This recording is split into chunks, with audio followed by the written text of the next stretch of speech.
Did you know that the world's longest coastal driving route is found in Ireland? Yes, you heard it right. Ireland, a small island nation nestled in the North Atlantic, is home to the Wild Atlantic Way, an awe-inspiring coastal route that stretches over 2,500 kilometers. This emerald land, steeped in history and brimming with natural beauty, is a treasure trove of fascinating facts waiting to be discovered. From the rugged cliffs of Moher to the mystical Ring of Kerry, the Wild Atlantic Way offers a journey through time, unearthing Ireland's ancient past and vibrant culture. It's a testament to Ireland's enduring charm and its captivating allure that continues to draw in countless explorers from around the world. But that's just the tip of the iceberg. Ireland is much more than its scenic landscapes and coastal drives. So buckle up as we embark on a journey to discover more about this enchanting land. Ireland is often referred to as the land of saints and scholars. Ever wondered why? Well, let's dive into the depths of time and uncover the rich tapestry that makes up Ireland's literary and religious history. It's a journey that takes us through monastic settlements, ancient manuscripts, and the birth of some of the world's greatest literary minds. In the early medieval period, Ireland was a beacon of learning in a time often referred to as the Dark Ages. Monasteries sprang up across the land, becoming centers for education and scriptural studies. These monastic settlements were the universities of their time, drawing scholars from all over Europe. The monks dedicated their lives to transcribing religious texts, and their work has left us with beautifully illustrated manuscripts, such as the Book of Kells, a masterpiece of calligraphy and art. But the monasteries were not just about religious devotion. They were also centers of learning where art, science, and literature flourished. This fusion of faith and intellect gave birth to what we now call the Celtic Twilight, a period of great cultural revival and literary output. Fast forward to the 20th century, and Ireland continued to make its mark on the literary world. The land gave birth to scribes who would shape the course of literature. Think James Joyce, whose experimental style in Ulysses was a game changer, or Samuel Beckett, whose minimalist play, Waiting for Godot, left audiences and critics both puzzled and captivated. Ireland's literary tradition continues to thrive today, with Irish authors continually making their mark on the world stage. The country's vibrant literary festivals and the Dublin UNESCO City of Literature designation are testaments to this ongoing legacy. And let's not forget the saints.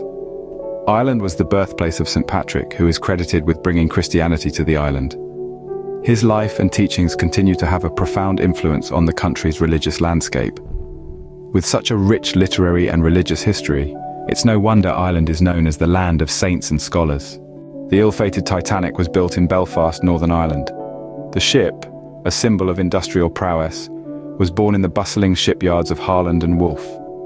Over 3 years, from 1909 to 1912, 15,000 men labored tirelessly, forging this marvel of the Edwardian era. The Titanic was the largest moving object of her time, a testament to Belfast's shipbuilding expertise. Her connection to Ireland is more than geographical. The workforce was largely Irish, their sweat and toil shaping the steel giant. Their stories, hopes, and dreams were carried within her hull when she embarked on her maiden voyage. The Titanic's legacy is not just a tragedy at sea, it's the story of the people who built her, their industrious spirit, and the city they called home. The Titanic's tragic tale is forever entwined with the city of Belfast, a reminder of human ambition, resilience, and the undeniable impact of history. Did you know that Halloween originated from an ancient Irish festival? Yes, the spooky holiday that we all love, with its pumpkin carving, trick-or-treating, and ghost stories, has its roots deep in the history of the Emerald Isle. The origins of Halloween can be traced back over 2,000 years to the ancient Celtic festival of Samhain. Samhain, pronounced Samhain, marked the end of the harvest season and the beginning of winter, a time of year often associated with death. It was believed that on the night of October 31st, the boundary between the living and the dead was blurred, and the ghosts of the dead were able to mingle with the living. Sounds familiar, doesn't it? During Samhain, the Celts would light bonfires and wear costumes, often made of animal heads and skins, to ward off these roaming spirits. They believed that by appeasing the spirits, they would be protected from the hardships of the upcoming winter.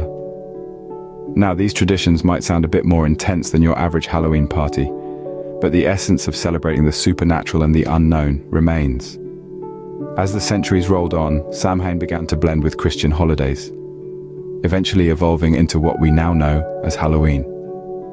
But how did this ancient Irish festival make its way across the Atlantic to America?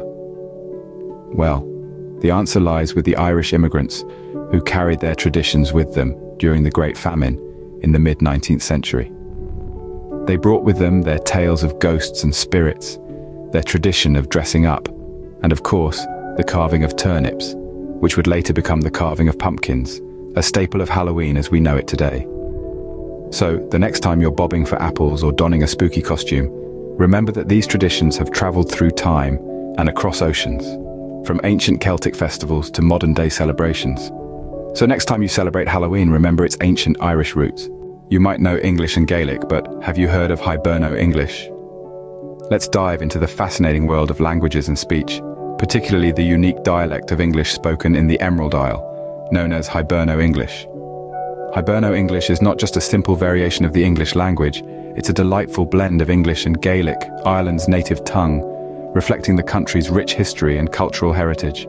Imagine English as a canvas and Gaelic as vibrant splashes of colour, creating a linguistic masterpiece that's distinctively Irish.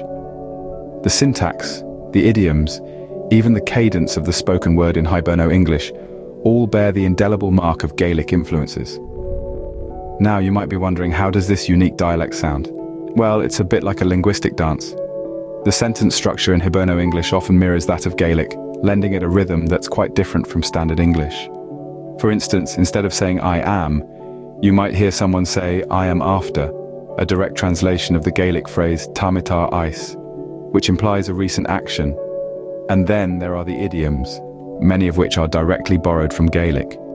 Phrases like to be sure and it's a grand day have their roots in Gaelic speech patterns, adding a unique flavour to the Irish dialect. But it's not just the words and phrases that make Hiberno-English unique. It's also the accent, the intonation, the way the words are pronounced. The soft lilt, the rolling R's, the distinctive inflection, all these create a melody that's as captivating as an Irish folk song. So, whether you're an ardent language enthusiast, a seasoned traveller, or simply someone who enjoys exploring different cultures, the Irish language, particularly Hiberno-English, is a treasure trove of linguistic marvels waiting to be discovered.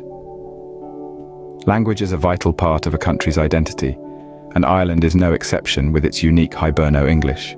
From stunning coastlines to rich history, Ireland is full of surprises. This Emerald Isle, nestled in the Atlantic, is a treasure trove waiting to be discovered. As we journeyed through its verdant landscapes and vibrant culture, we uncovered many intriguing tales and traditions that make this country so unique. We started our journey along the wild Atlantic Way, Ireland's enchanting coastline, a place where the roar of the ocean meets the tranquility of the countryside, a place where every corner turned uncovers a new breathtaking view, a new piece of history, a new story to be told. We delved into the minds of saints and scholars, exploring Ireland's rich literary and religious heritage. The land of Oscar Wilde and James Joyce, the land of St. Patrick and ancient monastic sites, Ireland's history is written not just in books, but in the landscape itself. We remembered the Titanic, born from the industrious heart of Belfast, a tale of dreams and disaster, of human ingenuity and tragedy. The Titanic connection is an integral part of Ireland's multifaceted history, a testament to the strength and resilience of its people. We traced back the origins of Halloween, a festival steeped in the ancient Celtic tradition of Samhain. Ireland, the birthplace of this worldwide celebration, is a country where the old and the new, the mystical and the mundane, exist side by side. And of course, we discovered the Irish language, a melodious tongue that echoes the rhythm of the land. A language that, despite adversity, continues to survive, to thrive, to tell the tales of a people and a place. Ireland, a small country with a big heart and an even bigger list of fascinating facts. It's time to add it to your travel bucket list. If you enjoyed this journey through Ireland's fascinating facts, stunning landscapes, and rich history, we have a small request. If you found this informative and interesting, why not give us a like? It's a small gesture, but it goes a long way in helping us continue our journey around the globe. And if you're as passionate about travel and culture as we are, we invite you to subscribe to our channel. We've got more videos like this one, exploring the world's most amazing places and their unique histories, cultures, and tales. So before you go, don't forget to hit the like button and subscribe for more. We're excited to have you join us on this journey. See you in the next video.